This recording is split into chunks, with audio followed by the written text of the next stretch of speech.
अभय दुबे जी, सवाल पहला सीधा आप ही से है। देखिए, जब महाराष्ट्र में कोरोना के बढ़ते मामलों को लेकर और कुछ विषयों पर राहुल गांधी से सवाल किया गया था, तो उन्होंने कहा था कि हम ड्राइविंग सीट पर नहीं है महाराष्ट्र सरकार में, महाराष्ट्र आघाड़ी सरकार में। अब इसी पर वाहवाही बटोरते हुए संजय राउत कह रहे हैं कि वही फॉर्मूला देश में लगना चाहिए। जो विपक्ष ने वहां पर बीजेपी को जैसे रोका, वही फॉर्मूला देश में लगना चाहिए। सीधा कह रहे हैं कि कांग्रेस को बैकसीट लेना होगा। क्या ये सीधे ललकार रहे सोनिया गांधी को, संजय राउत, क्योंकि आप लोग अभी तक तो बहुत वाहवाही करते थे सर उनकी। देखिए अंजना जी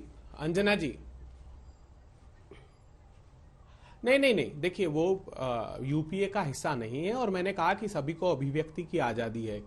लेकिन मैं पूछना चाहता हूं, ये देखिए प्रधानमंत्री और संबित पात्रा जी जहां भी जाते थे मैं शुरू से सुनता था ये बाप बेटे की सरकार है, ये मां बेटी और बाप ने जम्मू कश्मीर को लूट लिया। सत्ता की हवस और भूख उन्हीं के साथ सरकार बनाकर मिटाई। वेस्ट बंगाल जाते थे, भाग मुकुल भाग, सीबीआई आ रही है, बोले शारदा नारदा में लूट लिया। वो हेमंतो बिस्वा शर्मा, वो मुकुल रॉय, उनको शामिल कर लिया। उससे पेट नहीं भरा तो उसके ब्रांड एम्बेसडर मिथुन चक्रवर्ती को इन्होंने ले आए और ये बड़े पाक साफ बनते। पूछिए ना इनसे मोहम्मद फारूक कौन है? अरे पंडितों के कत्ल का आतंकी जिसने 10 साल जेल में बिताए, उसको भारतीय जनता पार्टी ने सत्ता की भूख मिटाने के लिए जम्मू कश्मीर के वार्ड नंबर 33 से टिकट दे दिया। बड़े घुसपैठ की बातें कर रहे हैं जरा जगह जगह सभा में। अरे रुबेल शेख कौन है? बांग्लादेशी, जिसको माइनॉरिटी सेल का अध्यक्ष बना दिया। और अभी आप कह रही थी प्रतिपक्ष कमजोर नहीं है। ये जो पांचों राज्य हैं, इनकी एक निगाह में परिणाम देख लीजिए। पिछली बार क्या हश्र हुआ था?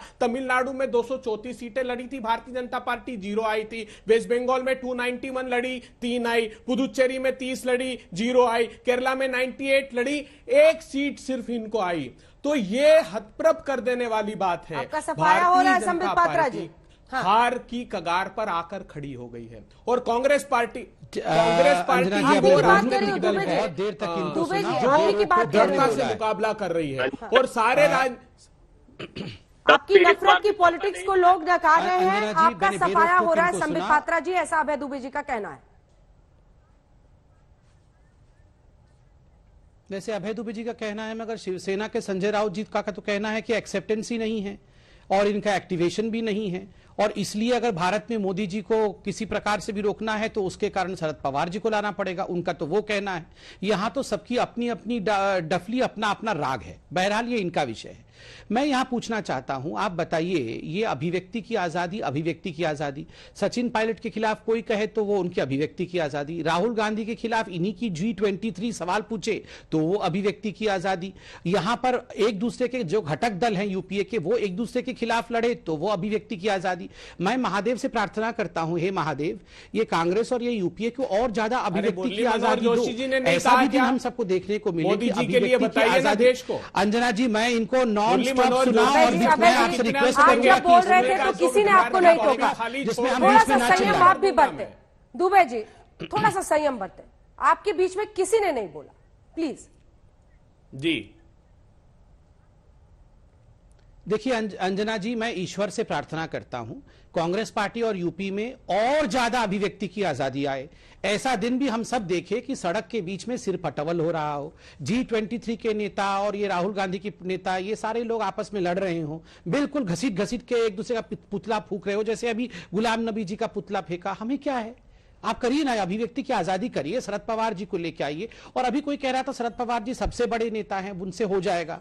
आप याद करिए, पिछली बार की बात हो रही थी, पिछली बार की चुनाव में नंबर 3 की पार्टी शरद पवार जी की पार्टी अर्थात एनसीपी बनी थी। मैं तो आदर करता हूं शरद पवार जी का, आदरणीय है ही, मगर इतने बड़े नेता हैं तो अपनी पार्टी को कम से कम अव्वल नंबर 1 तो ले आते, नंबर 2 ही ले आते, चलिए, मगर वो भी नहीं हो पाया।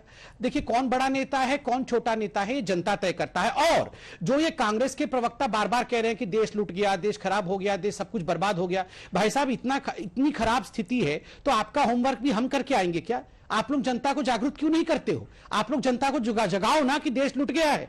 दूसरी बात, और अंत में मैं कहूंगा अंजना जी, उन्होंने कहा कि हम इसको मिला लिए, हम उसको मिला लिए। अरे केरल के अंदर लेफ्ट के, मैंने अभी बताया ना परिणाम अंजना जी, केरल के अंदर कांग्रेस पार्टी, केरल के अंदर केरल के अंदर कांग्रेस पार्टी लेफ्ट के साथ मिलकर लड़ रही है।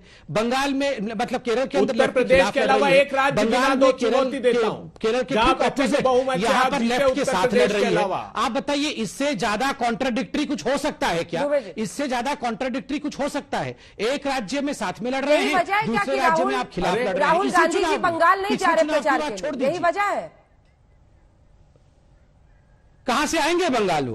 वो आएंगे तो जो भी एक दो सीट मिलनी थी वो भी खत्म हो जाएगी राहुल गांधी की। जब शिवसेना के साथ थे, सुनिए भेजो ऐसा कहा। अरे शिवसेना के साथ थे तो शिवसेना आपके खिलाफ लड़ती थी कि नहीं राज्यों में? आप जेडीयू के साथ हैं तो जेडीयू के विधायक थे, आपने तोड़ लिए कि नहीं? एलजेपी बिहार में आपके साथ होने के बावजूद अलग लड़ी कि नहीं लड़ी? अब देश को बताइए, लाल कृष्ण आडवाणी जी ने क्या कहा था मोदी जी के लिए?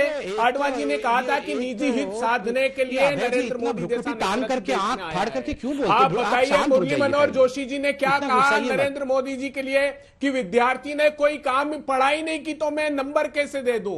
आप यशवंत सिन्हा को भूल गए, आप अरुण शौरी को भूल गए, आप अपने नेताओं को भूल जाते हैं। बेहतर ये है कि देश, और ये मैं नहीं कह रहा हूं, बताइए देश को महंगाई की आग में आपके हिसाब से तो हम सारे चुनाव हार गए हैं। आपकी सरकार चल रही है, 100 रुपए का पेट्रोल डीजल कर दिया संबित पात्रा जी, जरा भी शर्म शेष नहीं है।